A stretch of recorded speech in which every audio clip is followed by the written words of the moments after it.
Welcome to Culmination, where we're not experts, but we sure have a lot to say. In the process of becoming our best self, I have with me the coordinator of youth formation, Walter Plummer, to discuss moral systems. And with that said, let's get started. So, Walter, how would you define a moral system? That is a very good question, Casey. That's a very good question. So I think we got to think about what the purpose is to understand what a thing is, right? So like Aristotle talks about to understand what a thing is, you have to understand what it is for, right? If you've never seen an axe before and you just see this thing laying on the ground, it's hard to discern what it's for. But if you see it in action, right? If you understand what its purpose is, what its end is, its telos, right? To use that Greek word he uses, then you can understand what it is better, right? It's what it isness is, in a sense, defined by its what it is forness, right? Right. So I think to help define what a moral system is, we got to ask what is it for, right? Have you thought about that question before? Like in general or for moral systems? For moral systems, probably specifically. Well, yes, actually. I feel like the purpose of a moral system is just like a belief. Well, first of all, it's basically a belief system. Morality, right, concepts of right and wrong, concepts of just what you believe in and how you structure your life based on beliefs. And that purpose is simply for not only a way to structure your life, a way to form your morality so you know how to respond to certain like profound issues that appear in your life and how to deal with them or conquer your fears or insecurities, or possibly belief in an afterlife or just where your life's going or some preparation for the future, I suppose. So I feel like those are the three things. But how Good. would you Okay. Awesome. define it? Yeah. Well, let me. I'm gonna throw it back at you real quick, and I promise I'm not just gonna evade the questions right now or for the rest of the episode. Mhm. But let me push you on some of the things you said because I think you're saying true things. Let's go deeper. So Okay. why do you want to confront some of your fears or weaknesses, or why do you want to figure out good ways to live, or why do you want to hold to a belief system? Why do you want to do those things? I think that's just because humans usually strive for more. Like in a Good. sense, complacency in your life is never really enough. You know what I Yeah. mean?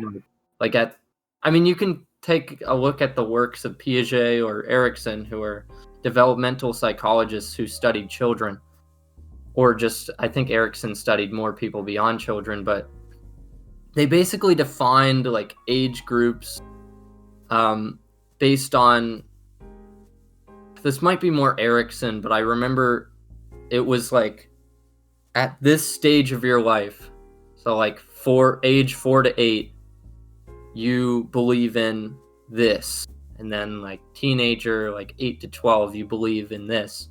And it's like, for an example, teenagers, or like as a kid, you believe in just like basic taking care of yourself or dealing with parents or something, and taking care of yourself in a minuscule way because obviously you don't have much responsibility when you're that young. But then when you're a teenager, you start seeing the world around you open up more, so you just kind of you start having more of a curiosity for the greater beyond, I guess. Yeah, good. And part of that curiosity is that more that you mentioned, right? That you Mhm. you want to learn more, you want to know more, you want to be more, right? You want to maybe Yeah. have more, right? As part of that, right? I want to have, even if it's not like a strictly consumerist negative way of having more, I want to have more opportunities for my kids, right? I want to have a more safe home, a more safe neighborhood, those kind of good things, right? Right. It's So, just you never want to be the same person. yeah, right. And then let me push that more because I think these are really important questions, right? So why do we want more? I think we just always want to be in a better situation than we are now. I'm not Bingo. sure if that's exactly spawned from the grass is greener on the other side, but we Yeah. just like You always want to grow and evolve. If you say you're an awkward kid, you want to not be awkward. So you Yeah. try to take steps to not be awkward, whether that's like asking My good life in a friends of nutshell yours, there. what can I do? Yeah, What sorry, was my life in a nutshell. That's what I said. it? Yeah. Well, Um, it's just like, I guess quoting Big Weld from the Robots movie back in 2005, see a need, fill a need, yeah. Okay, good. Right. So I think you said we want more because we want to be the same person, right? We want to be a better version. Is that something you said? A better. Mhm. Now again, why do we want that? Why is it that we have that desire to be more tomorrow than we are today? Right. Well, there's two ways of seeing that, or I guess maybe not two ways, but I'm about to bring up the Maslow's hierarchy of needs, which is Okay, good. basically a pyramid of like you move up the pyramid in your life from the most basic of needs to like the more profound, and you only get to the top when you master like the lower level. Mhm. And at the very bottom is your most basic survivalistic needs like food, water, shelter. So from a basic survivalistic approach, you're going to want to grow and get better just so your situation, your metaphysical situation is better. Ooh, metaphysical. I like it. Like I learned it from you actually. Yeah. Oh, there you go. Or it's like you start thinking more proactively when it's like that, just so you don't. I'm thinking more of like, take the Middle Ages for an example. It's like you're in a crappy situation, As much as and humanity was. right, and there wasn't much to life. It was more of the bottom of the pyramid of the Maslow's hierarchy of needs, Yeah. where it was all survival and everything. But you start thinking proactively, like you don't want to live every single day of your life where I haven't prepared anything, so every day I just have to essentially live paycheck to paycheck, even though that's ahead of its time. Yeah. Um, Side note on the Middle Ages. Fun. I just find it interesting. Like I'm interested in the Middle Ages. I'm not a scholar on it. I don't know much about it. mhm. But did you know that actually a lot of the advances of the late Middle Ages, early Renaissance, were actually in development, in process in the Middle Ages? It's just that people weren't writing it down. Like they had like windmills, and they were developing all sorts of crazy stuff, and we're only finding out about this stuff as we go back and actually look at some of the records we have from the Middle Ages. Mhm. So like there is a truth to what you're saying, but I just think that question is so fascinating about like when we start, when do we thrive, when did we begin to thrive, or have we begun to thrive as a civilization or as a world, and when have we not? Right. Well, it's Yeah. just like, how can we make society and our own lives better? Because the purpose, why do you need a windmill when you can generate power like any other way, like, or just do it manually? But Right. because that gets the job done, but a windmill makes it much easier. Yes. Okay, good. Right. And that kind of comes back to like the question about like why this more? Why this more? So like one of the things that like I have found really helpful is what Aristotle says about, and I think actually St. Augustine says it too. If you've ever read, folks who have ever read like St. Augustine's City of God, which you can read from like a Christian background. Obviously, St. Augustine is a Christian, a Catholic writer, Mhm. but he's also just a really smart dude. And most of the philosophical thought and moral thought of the Middle Ages, and even up to our time, finds some roots in Plato, then Aristotle, and then St. Augustine, and probably later on St. Thomas Aquinas. Mhm. Just as a Western civilization, we've been shaped by a lot of those things, and a lot of Jewish authors, I should say that too, like Philo. Philo introduced a lot of Platonism to the Greek world. I'm not sorry, not the Greek world, but to the Christian, Judeo-Christian thought. So like we have some stuff to owe to like Philo and the Greeks, of course. Anyways, one of the things that Aristotle says, and then St. Augustine follows up on it, is that the point of morality is happiness, right? That, as St. Augustine says, there is no one who has never not desired to be happy, right?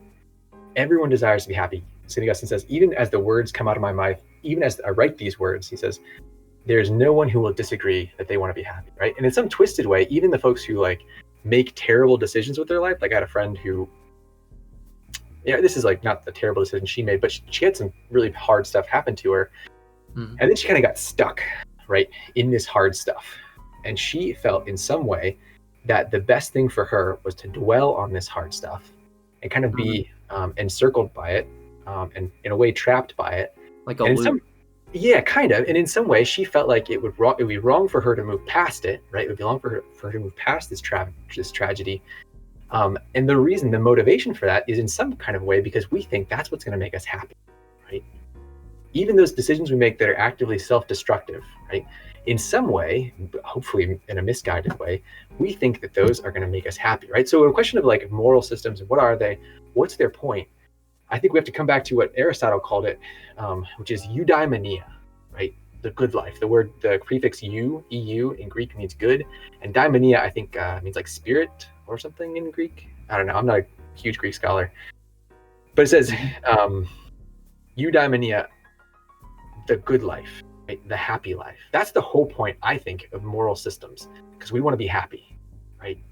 We want to live in such a way that we can just be happy, right? And in some way, we have a part of ourselves that recognizes that the place that we live now is not the fullness. By place, we mean like ourselves, our own personal lives, right? And also the world around us, right? Our schools, our families, our neighborhoods, our cities, our nations, our world.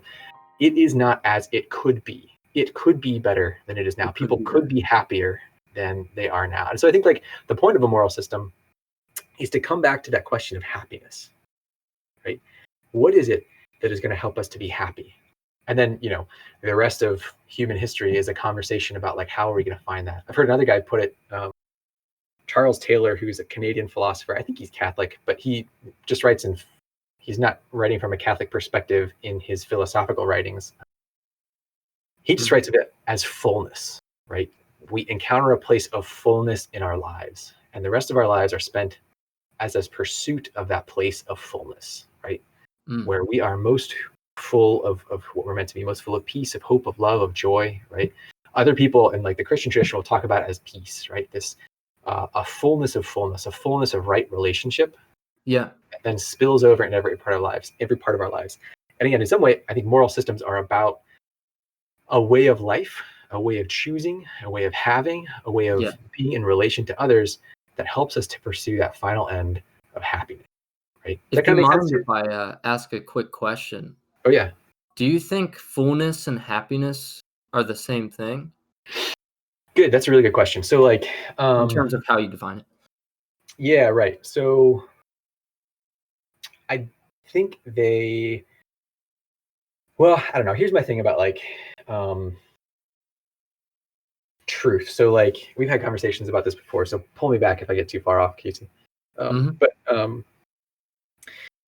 in classical theology, when we're talking about really high truths, specifically about God, but I think this translates into what we're talking about here too. There are classically three ways of thinking about how to speak about God or speak about some of the highest truths, which include this idea of fullness or happiness, right?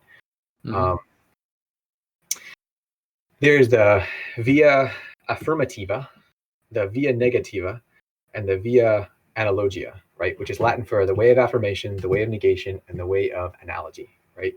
So the way of affirmation says that we can understand and we can speak about in our human words some of the highest truths that there are, right? When I say happiness, that has real content meaning for you, right? You have a real response intellectually and sometimes like physically or emotionally to that word happiness. Like I understand it in my own way when you say it? Yeah, right. And every human person does as long as they speak English, right? Okay. So that's the way of Or affirmation. really in any language too. Yeah, right. As long as you translate to that language, right? So the way of negation says, and I'll put it in the classical theological language, we'll translate it to a more secular term. God is always other than what we have said about him, right? God is always other than what we have said about him, because if he is God, then he is totally transcendent. I mean, he's totally beyond and so much more than anything we could have ever thought about or named. So Saint Anselm, who's a Catholic Christian writer in like early Middle Ages or late Middle Ages, I don't know, I forget, I'm bad with dates. But he says, God is that than which nothing greater can be thought, right? God is that than which nothing greater can be thought, right? So like if you think about God, then you think about the world or the universe, right? In my mind, the idea of God plus the idea of the universe is greater than just the idea of God alone, which in some way means that I have not actually understood anything about God when I've had this idea of God, right? So you So thought it that's was like God plus universe equals the equals greater? something more than God, right? So if I have in my mind some conception, some idea of God, let's say I have that like the classical Zeus picture of God as like this old bearded man, right? Um, then the idea of that picture of God plus a picture of the planet Earth or a picture of the universe in my mind, or the Yeah. concept, that's greater than just the concept of God alone. And what that means is I haven't actually understood God himself, right? That's the via negativa. That says God is always more than what we have understood in our words and our conceptions, because he's totally transcendent and he's infinite if he is the God of the Christian Catholic tradition, right? Well, So then, also, I just want to throw this in the ring. Like, yeah, I feel like, well, it's kind of true that humans hate algorithms and they prefer heuristics, like shortcuts, and right, really just um, chunked thoughts. Like, we like things simple. So it's yeah, extremely difficult to imagine yeah, giant words like God or the universe yeah, or infinity. Like, what does yeah, that even mean? Because yeah. that transcends beyond your basic perceptions Bingo, to a concept that you cannot physically comprehend. bingo. Yeah, right. So And that's like you can find that in like Buddhism too, or I know I don't know as much about like Hindu stuff, or I guess you can probably find it in like some in like in the Old Testament and like Jewish, what we think of as the Old Testament, and a lot of Jewish wisdom, sacred writings. You find like so in Buddhism, you find like the koan, which is like a nonsense thing that mm, makes you it's supposed to lead you past the closed mindedness that says like I can comprehend all of truth. It's supposed to lead you into an open mindedness like that says I can apprehend but not comprehend, right? Like mm. one of the koans is the sound of one hand clapping. Now meditate on the sound of one hand clapping for a few days, right? What? Right, exactly, exactly. It doesn't make sense, but that's the I point, guess is it to would lead sound you like beyond. this. Yeah. I'm just slapping my fingers together. Yeah, right, exactly. So like, but the idea is to like lead you beyond, right? Lead you beyond. So that's like the via negativa, right? Um, which says that the truth is always beyond us, right? So then classical theological thought would come to the via analogia, which is the way of analogy. Now, an analogy is a statement of likeness within a statement of greater difference, right? So like, let's give an example here. If I said like, for those who are listening to the episode, I can see nothing of Casey's house or room or anything. But let's say Casey has like a really loud red wall behind it, right? I say, Casey, wow, that's a loud red, right?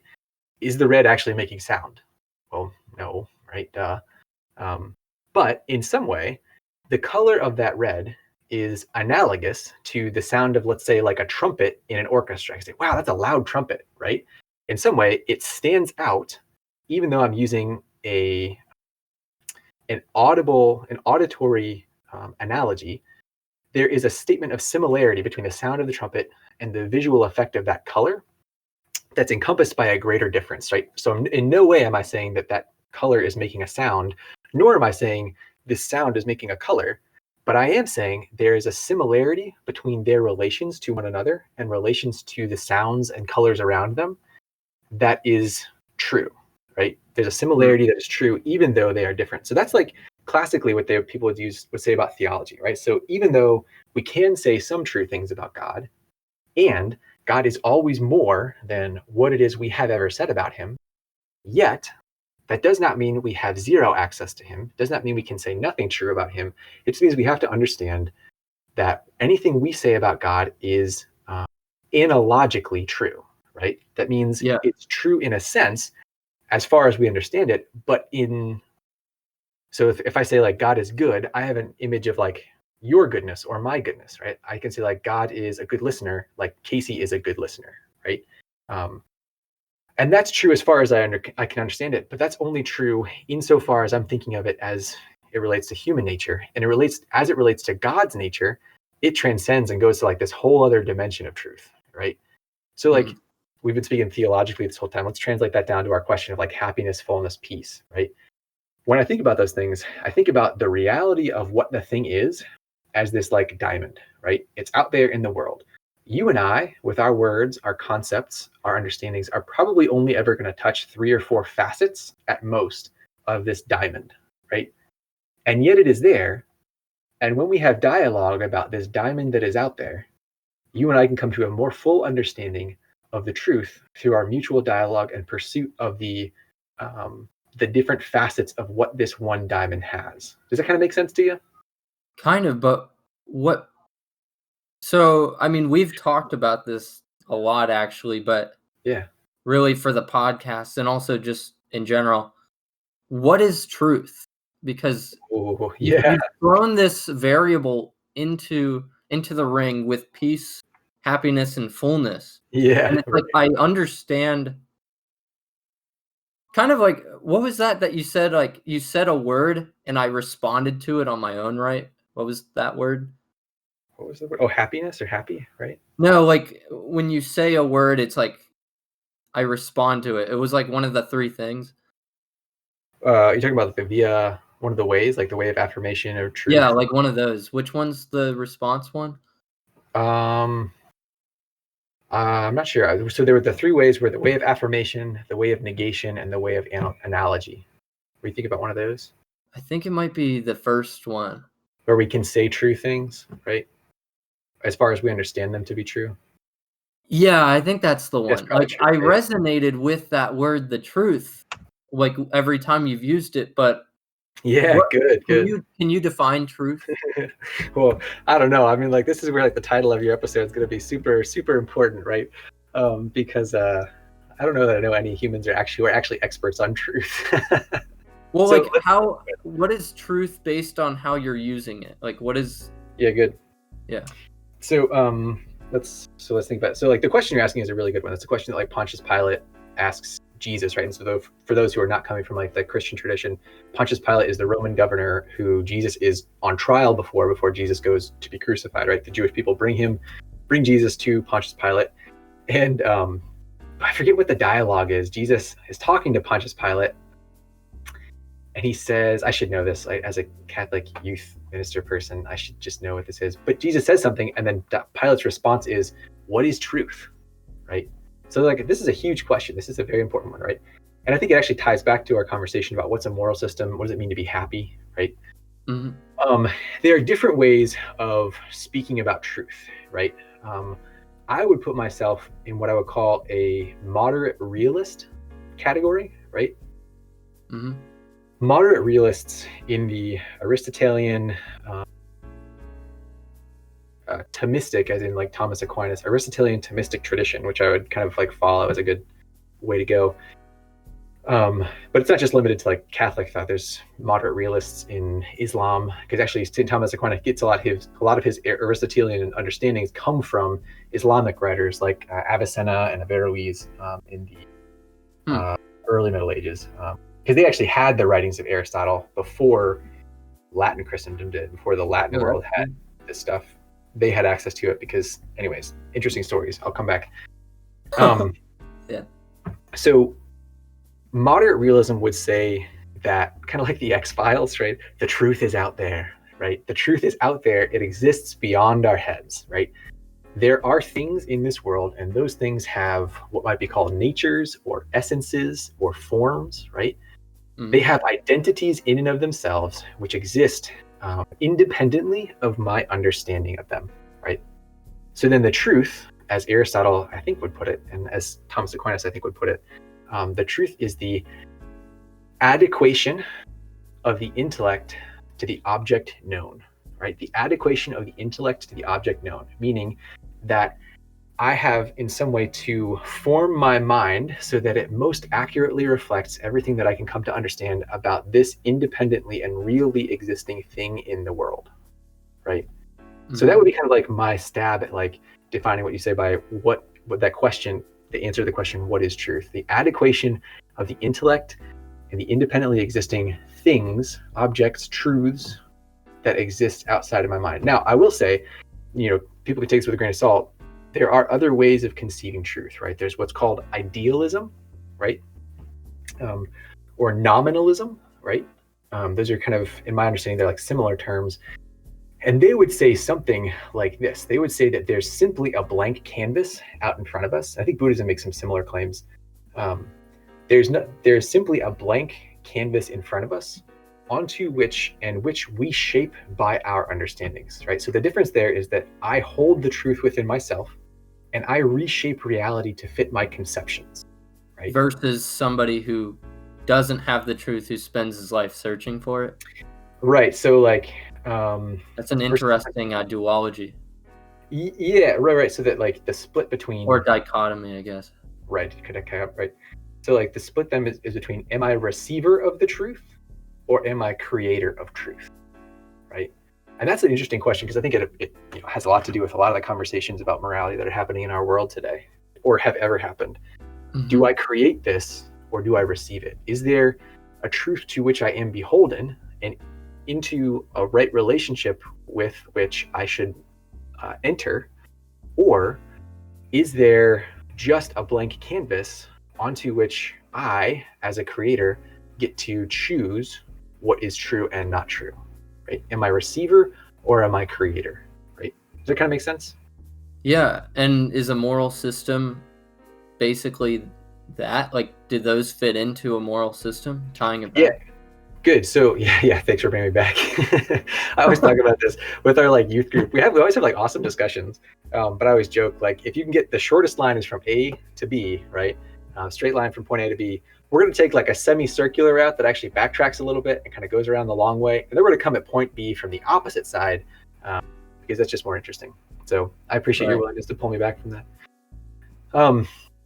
Okay, so how does that fit in with like moral systems, right? So I would say that those are probably some of the fundaments, right? Some of the positions that we bring to our moral systems, right?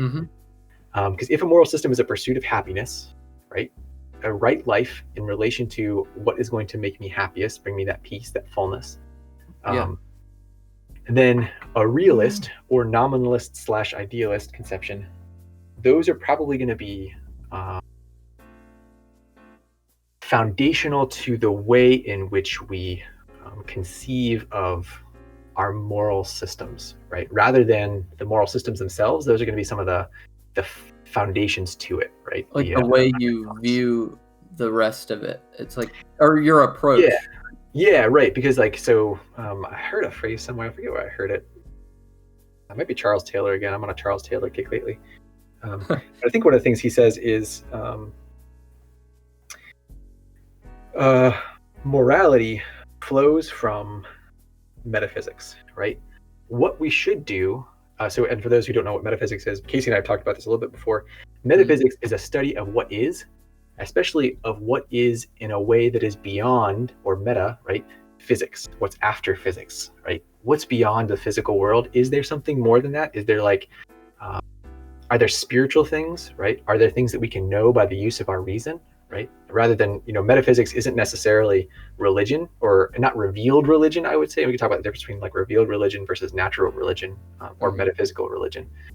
But is it kind of like, is what I'm looking at a rock, or is this rock really something else?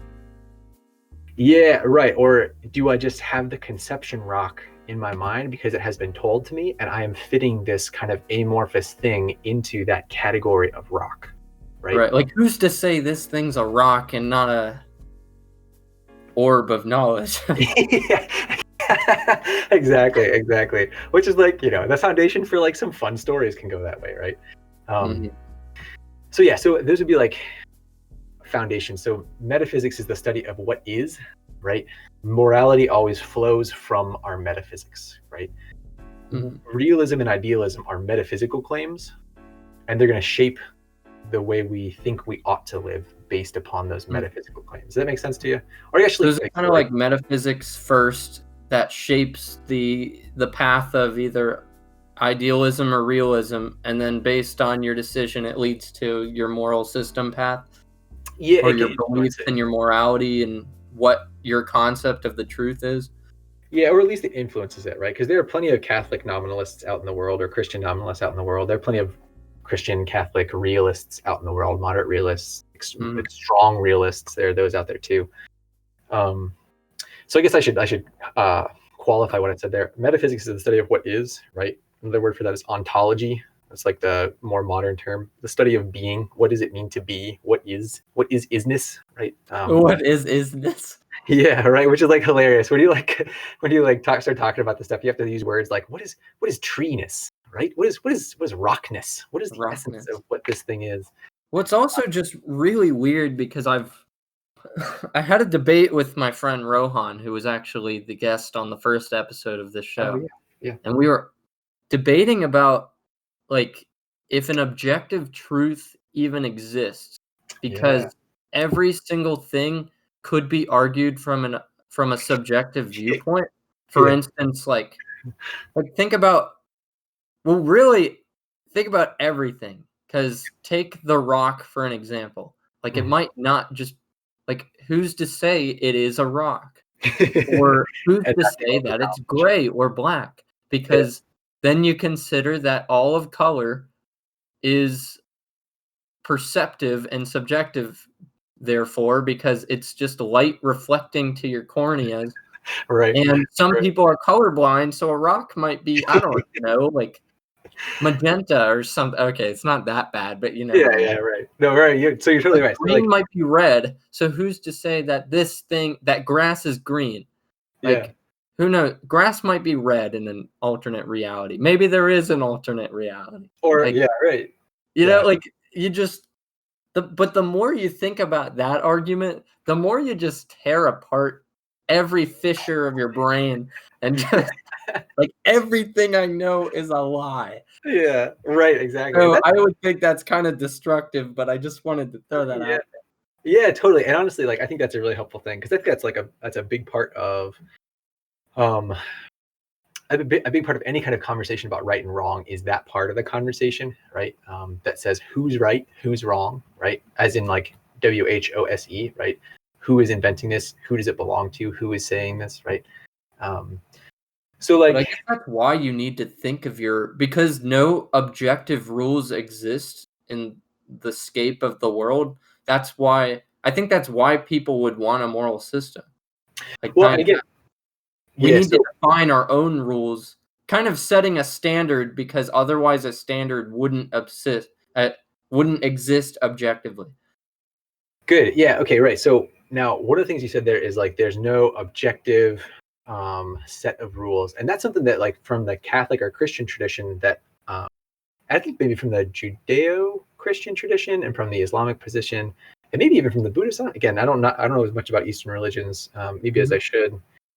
But one of the things that a lot of the Western tradition is going to say is that there actually is a set of objectively real um, moral, what do you call them, like imperatives or moral truths that exist in the real world outside of ourselves. Because Like again, natural law. yeah, exactly that. So that's like that's what I had in mind. The idea there not being that someone or something came along and it was just the biggest kid on the block, whether it was a king or whether it was God or something, and arbitrarily imposed these laws. But the natural law is the system of right relations between independently existing entities, right? So, like, let's say I have a dog, right? It is wrong for me to starve and kick the dog. Why? Are you asking me why? Oh yeah, sorry, yeah. I was kind Oh, of I on thought that a was like a rhetorical, profound, yeah. like why? Why, God? Why is this happening? So yeah, so like I'll just answer it rhetorically. And so like, why is it wrong? Because a dog is not a rock, and it has a right to food, and it has a right to not experience undue suffering. So like, it's wrong for me to mistreat a dog because that misunderstands the entity that it is. The dog is not simply made for me to torture. That would be a wrong way of relating to the dog. It is made to have its doggy happiness, have its doggy kind of life. And anything that I do that violates that kind of a nature that it has, violates the purpose that this thing is made for, would be immoral, right? But you could argue I'm being a devil's advocate here because Please, it's please. getting a little sadistic, but Yeah. if it wouldn't be objectively wrong to do that, because the reason why it is wrong is because the human conscious would feel guilty, and guilt is perceptive. So because guilt comes from the human, there's not actually a natural law saying it's wrong. Maybe for humans, if that's the way we're gonna go about it, in that case, then I'd agree with it. But objectively, I'm saying objectively from an outer viewpoint away from the human mind. Like, Oh, interesting. So yeah, so that would be interesting. So like objectively outside, is it so like wrong? non how would you say that then? Like non-anthropocentrically, right? Not centered on the human person, not having to do with human person. And in that sense, I don't know if there's even a point to speak about morality unless you're going to speak about like a rational being, because you can't have morality unless you have reason, right? At least that's one of the claims that like the classical natural law tradition would make, that like things cannot be moral. Like there's no moral or immoral rocks. It's not immoral for a rock to fall off a cliff and smash my toe, right? That rock is not, it can't be guilty, right? Same way, like dogs can't necessarily be guilty of like biting, right? Because dogs just, that's what they do. If you back a dog in a corner and threaten it, it's probably going to threaten you and try to bite you, right? Yeah. So like you cannot have a moral agent who is not a rational and free-willed being, right? Because at least again in the classical natural law tradition, for something to be moral or not, it has to involve understanding and freedom of choice, right? So yeah, so like I think you're right in that sense that there would not be like a moral system for rocks, right? Granite may fall this many feet, but no further, right? Dogs may eat these kind of plants, but not those, right? I don't know if the dogs eat plants anyways. Clearly I'm not a biology person here. Well, maybe that though is a form of, you know how I said there's no objective rules or something? Yeah. Like maybe there actually is in that regard, because think about well, I was thinking about this even though it's kind of gross and inappropriate, but like the need to breed or reproduce. It's like God or religion or anything didn't tell us to do that. I mean, there's the biblical story of Adam and Eve, and they do like, but like, that's like an interpretation of the first humans. But even if that story, or even if you're looking at it from a different lens, or like evolution, or a different religions look at it, like they still bred, they still felt the need to reproduce, and all animals do that. So wouldn't that be a natural law? Because that's not even perceptive. It's not even like guilt or anything. You just do it. Yeah, right. So again, so like I think if I'm hearing you right, the question I think is then, wouldn't it be a natural law for animals to breed, as well as for humans to have this desire to reproduce and to continue the species? Is that kind of the question? It is, but like if there is one rule, like if that is a rule, then that confirms that there are natural rules.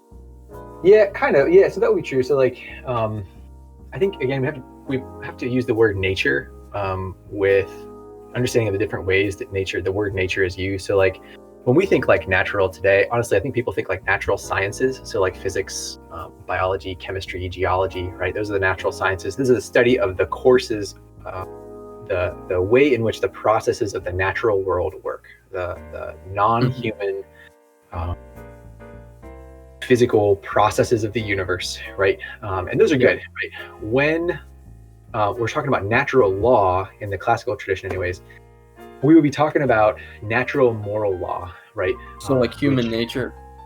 Bingo, right? So like, what is the right way for something with humanness, with the essence of humanness, to relate to other humans, to relate to oneself as a human, to relate to other things in the natural world which are non-humans, and potentially to relate to like a higher power if such a thing exists, right? That would be like the distinction between like a natural scientific law, right? So like saying that all living, what are like some of the laws of life? It has to respond to its environment, it has to consume nutrients, has to reproduce, right? Those are laws that apply to all living beings, right? You cannot be a living being and not do some of those things, not do all of those things. Yeah. Similarly with like mammals, all mammals are warm-blooded. They have these, like, there are scientific, let's use that term, scientific laws that would still apply to humans, but there's something different about human rationality, human understanding, and human free will that allows us to potentially enter into wrong relations, right? Whereas like a dog can't choose not to be a dog, I can choose to be unhuman or inhuman to someone else or to the rest of the world. Does that make kind of sense to you? Does that help with that question or answer that question at all from my perspective? Yeah. But then even inhuman is subjective to whatever your moral system is. Like if you believe in Right. the concept that like thou shalt not kill or something. Yeah. Like if you don't, is that wrong? Because there's some like, well, like we would see some of the worst war crimes against humanities, like take really just the Holocaust or terrorism in the Middle East, like communist regimes, these right? people genuinely believed that what they were doing was right, and it was it's like disgusting for me to talk about it because like obviously my biases come from my moral system of like inflicting suffering or murdering. That's horrific in a crime against humanity. Yeah. But it's just really interesting that they viewed that as not the case. Like if you they were so I think you're right. So like something really interesting, so like let's point out a couple like distinctions here. So like C.S. Lewis has a really interesting thing he says in one of his books. I think it's Mere Christianity, maybe. C.S. Lewis like wrote the Chronicles of Narnia, right? But he also just wrote a lot of Christian apologetics meaning like a reasonable defense of the faith. So taking some of the things that Christians believe and just kind of like seeing how we can like, is there a way that these possibly make sense? Is there a way that these are not just totally blind and naive beliefs, but could they actually make sense for the world? There are probably apologists for lots of different religions out there too, right? So one of the things that C.S. Lewis says is that if you look across the cultures, you're going to see a lot of variance in how things are done. But honestly, you actually don't see a whole lot of variance in the fundamental principles themselves, right? So he uses the example of like murder, for instance, right? Every culture holds that it's wrong to murder, but they define murder differently, right? Okay. Like for tribal warfare, you were not fully a person unless you're part of the tribe, right? Right. You're not fully a person unless you belong to our people. Bingo. Same with like what I would argue like communism, that terrible like tragedies of communist regimes or Nazi fascism or something like that, right? Yeah. They would dehumanize, or let's talk about racism or some of the horrific stuff that has happened here in the US too, right? They have dehumanized another group of persons such that my actions toward them can be justified, right? Now that actually doesn't change the fundamental principle that murder is wrong, right? Because a Nazi war party probably would have had a criminal investigation into a Nazi soldier who killed another Nazi soldier, right? Because you can't just kill your own people. So it's the principle is still there. How we go about manifesting that principle varies from culture to culture. Similarly, monogamy and polygamy, right? Most cultures, I think pretty much all cultures that I know of anyways, and again, some of you guys may know more about this than I do, but families and procreation and the relationships of husband and wife have always been sacred things, right? Whether they are organized in polygamous or monogamous cultures, the relationship is still paramount, right? That relationship that bears family is still a very important and central pillar. So the principle is still there, that family life has a sacredness to it, right? And that the procreation of children is one of the highest goods of humanity, and the procreation and raising of children. But the manifestation of how that is pursued has some differences, right? So C.S. Lewis's point is that if you look at some of those differences that we focus on, we see that across those differences, there's actually a greater similarity. It's just a difference in the manifestation of how we should pursue those things. It's a question of means and not necessarily the ends themselves. Does that kind of make sense to you? Yeah. That's a claim. It could be a wrong claim. It could be, there could be good arguments against that claim. But that would be a claim that there is such a thing as an objective natural law that we all as humans have access to. It's just a question of how do we manifest those principles, and what is the best way to manifest those principles in a specific time, place, location, cultural context, set of relationships. Right.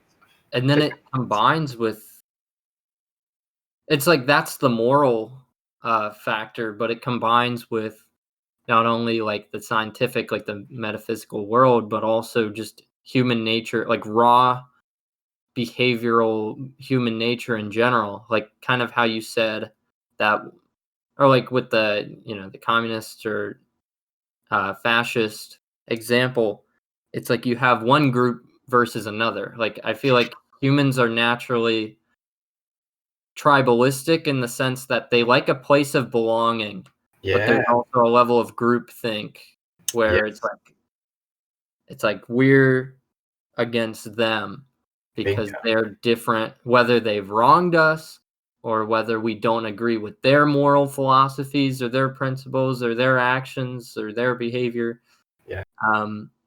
Really any prejudice or something we don't like, whether it's justified or unjustified, but they justify it themselves, I guess. Right. And I think one of the things that's coming to mind as you're talking about that, so like this is going to be like from the Catholic perspective, so pull me back if I get like if I get too far again off tangent, or if I'm going somewhere you don't want to go with the conversation. But Pope Francis recently went to where did he go? Syria, maybe? Iraq. He went to Iraq. Oh yeah, I think I saw a picture of that. Oh yeah, okay, good. So I'm like, I'm not on the news very much right now. I'm doing kind of a fast from a detox. Yeah, right. Basically a detox from a lot of things. But anyways, part of that is I'm not looking at the news as much as I usually do. So I don't know much about it, but I saw one of the things that he said, which are like the criteria of a true religion. And he was having this in like a dialogue, he was giving a presentation to Iraqi Muslims, or maybe it was like a multi-religious crowd. Anyways, one of his points was like the criteria of a true religion. And one of his criteria was nonviolence towards other religious groups and persons. And then to that, I'll add one of the things that like St. John Paul II talked about, who was the Roman Catholic Pope, 2 popes before Pope Francis, I'm sorry. John Paul II talked about the end judgment of any moral system or of any political system has always got to come back to the good of the human person, right? So one of the reasons that communism or Nazism, among many others, right, we can see that they went off the rails is because they started devaluing human life. So that the good of the party or the good of the nation or the good of the fatherland, or however they termed that, came to matter more than the good of this specific person who lived in the fatherland. So like Stalin's famous phrase was, you got to break a few eggs to make an omelet, right? Yeah. That kind of a statement is always morally problematic because it reduces the people who have less voice, less power, to less worth, right? And that means that for a significant portion of the population, they're just going to be dehumanized by something that's supposed to be a quote unquote good moral system, right? Whether it's the Nazi fascist political system or the communist system or whatever it is, right? Yeah. So I think like those two criteria of nonviolence towards other groups and other persons, right? And a respect for the dignity of each human person, those are going to have to be like key measures of credibility for any claim of a moral system that's out there. Does that kind of make sense?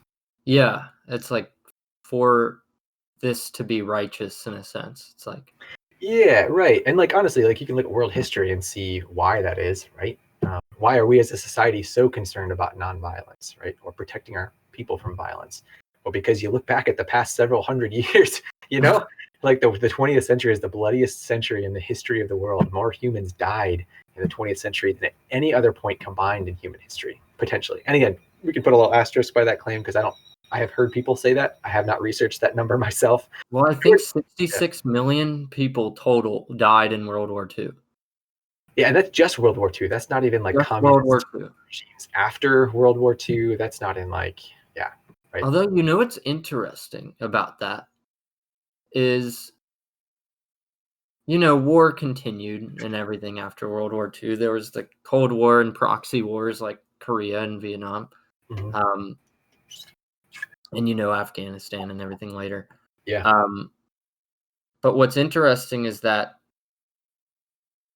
I think it's just weird that the entire world, or not the entire world, but the biggest general consensus, if you will, Yeah. is that peace claim. Like everybody wants to Yes. value human life. But it's so interesting because we're saying this now in the present at a time not only after all of that wreckage and everything, but at a time where theoretically this could be the most vile end of everything. Like we have nuclear Oh, nuclear like weapons and everything. yeah. Do you think that threat, that overlaying, like, you know, theoretically we could end everything. Do you think that idea of the end is the reason why society took this path? Oh, yeah. Well, yeah. I think especially in the context of World War II and the tragedies of like Hiroshima and oh shoot, Nagasaki. yeah. Thank you, Nagasaki. I think we saw what could have happened across the world, and what did happen terribly to those poor people in Japan. I think we saw how bad it could be. So I think that is definitely a factor in why we care so much about that stuff today, right? And like Scripture says, what is it? How do you say it? Wisdom is known by her children, or the fruit of wisdom is known by her fruits, or something like that. Meaning that like we make a lot of moral claims, right? We have a lot of moral systems out in the world. We got to look at their real effects in the world, right? What difference are these things making? What are the children, metaphorically, analogically, of that way of life, right? How has it Like begotten good? execution? Meaning more like results, right? Well, yeah, like the execution of like it's one thing to write down on paper a concept, but in execution. Yeah, right. So like one of the reasons that I've heard a lot of the Iron Curtain and communist Russia fell apart. I don't mean to harp on that. It's just one of the things that I maybe can think about and speak to you. Uh-huh. Not because I've been there, because I've read a little bit more about it. Was Alexander Solzhenitsyn, right? Alexander Solzhenitsyn wrote the Gulag Archipelago. Archipelago. Yeah. I was like that name. Yeah. So, and he like, because he had spent a lot of his life inside Soviet work camps, right? Mhm. Because as a political prisoner. So he like wrote about it from the inside. He publishes this, right? And one of the things that he is kind of known for is saying that like it's problematic from the inside out. It's not that this is a bad stage in this moral system. It's that this is what this moral system looks like in practice. It looks like millions of people starved and frozen to death in work camps. It looks like slave labor. It looks like this, right? So like that is like, to your point, the execution, the results of a moral system are oftentimes the measure of its validity, right? Because like like we can go back to our conversation about metaphysics and morality. I think human beings know a lot more than we can articulate, right? Oh yeah. I can give you like a visceral response when I feel like I'm being taken advantage of, or when someone's mistreating me or my kids, but I can't always tell you why I think that. Yeah.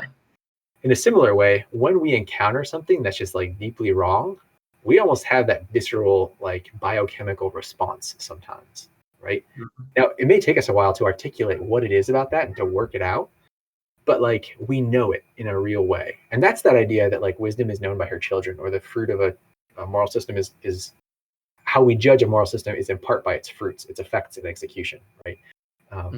That like we have this kind of, again, going back to the idea of natural law, we have this kind of natural bent, this natural orientation towards the good in us, towards the true and the good and the beautiful, and we rebel against halfway or false attempts to articulate and live a life based off of truth, right?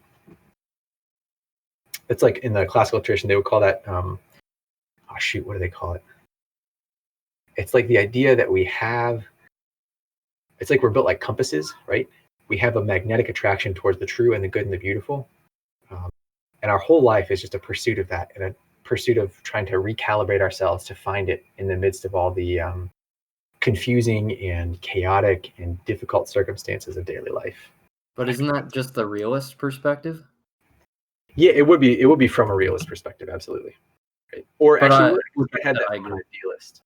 You could have that from an idealist perspective, that like the true and the good and the beautiful are objectively real, and they're just implanted within us at birth, and then our job is to go out into the world and make those real. So I guess you could have it from a nominalist idealist perspective.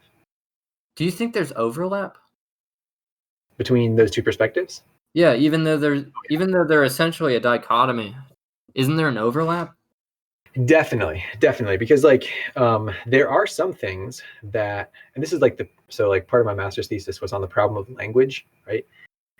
So the problem of language is that there are real things that exist in the world, and my concept, meaning the intellectual shape or definition that I have of those things, always has to dribble its way down into words. And words are kind of like, words are like thimbles from an ocean, right? I can take a thimble of the Atlantic Ocean and present it to you and say, look, I have brought you the Atlantic Ocean. And in a sense, it's true, right? Now, have I brought you the whole Atlantic Ocean? No.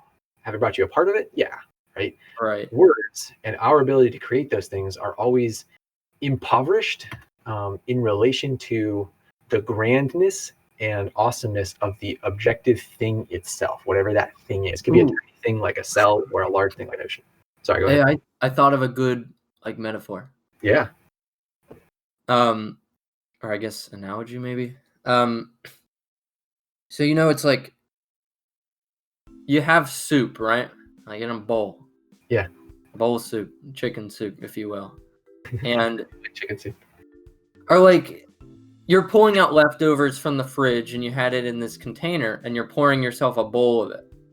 And hey guys, this part got cut out of the recording, unfortunately. So I just wanted to explain the metaphor that I talked about.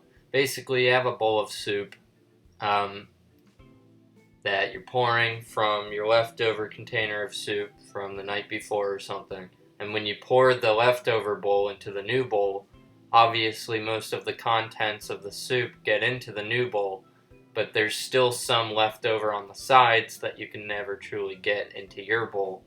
So it's basically when you transfer one soup to another, like via container, you won't get the big picture, or you won't get the entire picture, that is. You get the big picture, but not the minute nuanced details or anything like that. So I was basically using this as a metaphor to language because, speaking is different because you obviously have the full soup in your brain, like what exactly how you feel or what you want to say, but just doing that is difficult because translating it into words doesn't convey the true feelings or thoughts, just because a lot of those concepts are profound or unable to be articulated. So it's just an interesting metaphor, and that's what got cut out. I chatted about doing this episode 5% of that leftover container, right? At least don't understand everything about everything. Spoon that we're going to take out of those bowl and try to give to someone else, right? I'm going to try to spoon feed you little bits of my bowl, but I'm going to drip some things along the way, right? Spill. You may get particles in the spoon. Or like, let's say that like you have had a bad experience with chicken noodle soup in the past and like you don't want any chicken noodle soup, right? This may be the world's best chicken noodle soup. Like this may be the one that your mom made from scratch using like free range homebred chickens and whatever, right? But there is still a diminishment from the thing to the thought to the word, right? Now, Yep. well, the reason I brought up epistemology is because some people look at that and they would fall into, I would say this is a problem, what's called skepticism, right? Which is, it just is what it sounds like. The idea that we cannot actually know anything, right? There's like a radical skepticism that says like, yeah, we don't know anything, so like there's no point in really discussing it, right? There's like a healthy skepticism that says like, that's probably not the whole thing. There's probably more to it, right? Mm-hmm. But I understand that what you're saying probably has some truth to it, right? Yeah. But I think that's one of the things that, again, I think our world is struggling with when it comes to like moral truths, is that we have seen so many strong moral claims in the 20th century that had terrible, and let's go even further back. Let's talk about the religious wars of the, since ever. We have seen so many examples of moral claims that I think some people are like, well, what the heck is the point, right?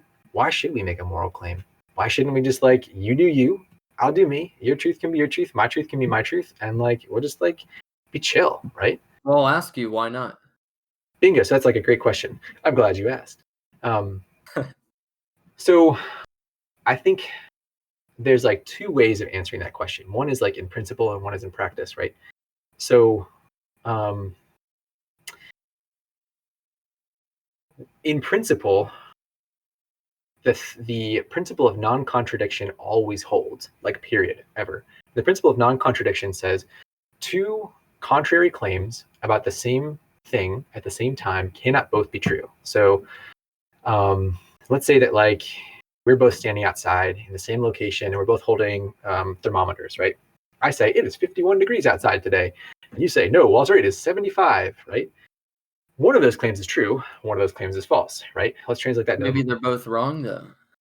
Right. Now that's another part too, right? That like they could both be incorrect, but they cannot both be correct at the same time. Now, I could go stand in the shade and say it's 51 degrees in the shade. You can stand in the sun, say it's 75 in the sun, and those would be correct, right? So that's like physical stuff. But when it comes to like moral claims, those are universal claims, meaning they are true for all people, all times, all places, if they're valid moral claims, right? So like, let's make a moral claim. Like, what's an example of a good one? Like murder, right? Thou shalt not kill. Yeah, it's always wrong to kill an innocent person, right? Murder is defined as the killing of an innocent person without cause, right? Or without, let's just say the killing of an innocent person. Because I don't want to get too far down the rabbit hole. So the killing of an innocent person is wrong. That is just a claim that for all people, in all places, in all times, it is wrong to kill an innocent person, right? That's a universal claim, and it is incompatible with another claim that says it's okay to kill some innocent people some of the time, right? those do not mesh with each other. Well, right? that's if you think about it, that claim, it's interesting because thou shalt not kill, that's an absolute, meaning no matter what. But as soon as you provide some sort of like comma but or alternative, it's like, who's to say, like any bit of leniency can basically open the Pandora's box, like you can start making excuses. I mean, on a lighter note, it's like the way I think about absolute commands is like, I was journaling for a while back, like a few years ago, and I used to say to myself, I will journal every single day, no matter what. I will not skip a day. And I actually kept up with it every single day for 3 months. But as soon as I gave myself one cheat day, it completely dissolved my entire fragment of mine. Like, because giving one exception breaks the absolute. So it's like, what is a valid exception? If I'm sick or if I'm lazy? Like, you start thinking of all these other excuses because you stopped being absolute about it. You stopped being certain. Good. So again, this is one of the things that I think it's always important to, what's that famous Stephen Covey phrase? It's that 7 Habits of Highly Effective People book, which is a good book. It's kind of overused in some ways, but it's a good book. Yeah, it's definitely a reputation of like your college intro. Yeah. Like what is it, like presentation, like a PowerPoint slide that everyone's like, Oh Yeah. boy, it's What the was it? Who was you talking about Saturn. with like band stories? Was it AJ you're talking with band stories about What was that? Yeah. podcast? And you guys were talking about how like the true things that they were saying because they had gotten up and made a PowerPoint display about it, just like lost all validity. Yeah, exactly. It's like what they were saying is exactly true, but we're kids listening to your PowerPoint presentation. It's like when these people are like, oh, you gotta have a positive attitude. I don't know why, but I guess it's just like the rebellious nature of teenagers who are just like positive attitude. Or Like, honestly, I don't, maybe that's part of it. I honestly think I think teenagers get a bad rap. I don't think teenagers are actually that rebellious. Maybe some are. Maybe that like is a thing that I'm misclaiming.